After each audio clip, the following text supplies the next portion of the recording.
दोस्तों, पहले से कई प्रकार के भेदभाव होते थे, चाहे वो धर्म हो, जाति हो, रीति रिवाज हो या फिर रंग के आधार पर हो। लेकिन दोस्तों, इन सभी भेदभाव को मिटाने में हमारे कई सारे स्वतंत्रता सेनानी और कई सारे नेताओं ने इन सभी भेदभावों को मिटाने में अपना योगदान दिया। लेकिन आज हम दक्षिण अफ्रीका के राष्ट्रपति के बारे में बात करेंगे, जिनका नाम नेल्सन मंडेला है। उनके जीवन के बारे में और उनकी सफलताओं के बारे में, इन सभी चीज़ों के बारे में आज हम बात करेंगे।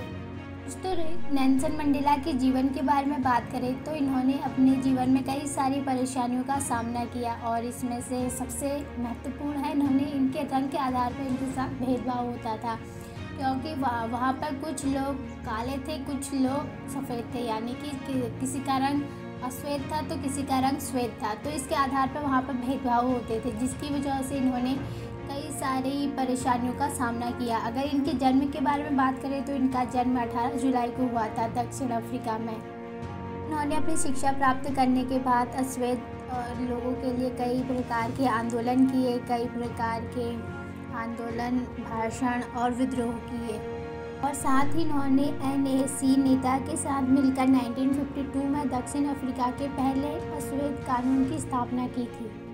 इन्होंने कई सारे आंदोलन किए और साल 1956 में इनको देशद्रोही के आरोप में गिरफ्तार कर लिया गया और 1961 में इनको जेल से रिहा कर दिया गया।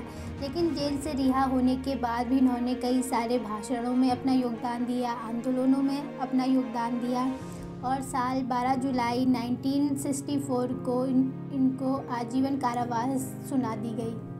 के बाद 1964 से लेकर 1982 तक इनको रॉबर्ट जेल में रखा गया। इसके बाद लोगों के मन में राष्ट्रवाद की भावना उत्पन्न होने लगी, जिसकी वजह से इनको अश्वेत लोगों का समर्थन भी मिलने लगा।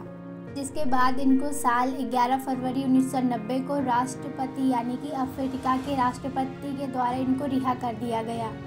दोस्तों, इसके बाद इन्होंने 1995 में सत्य सुलझ आयोग की स्थापना की और अश्वेत यानी कि काले रंग के लोगों के लिए उनके जीवन को अच्छा समृद्ध बनाने के लिए कार्य किया। इसके बाद ये अफ्रीका के पहले अश्वेत राष्ट्रपति बने और साथ ही इनको कई सारे पुरस्कारों से सम्मानित भी किया गया।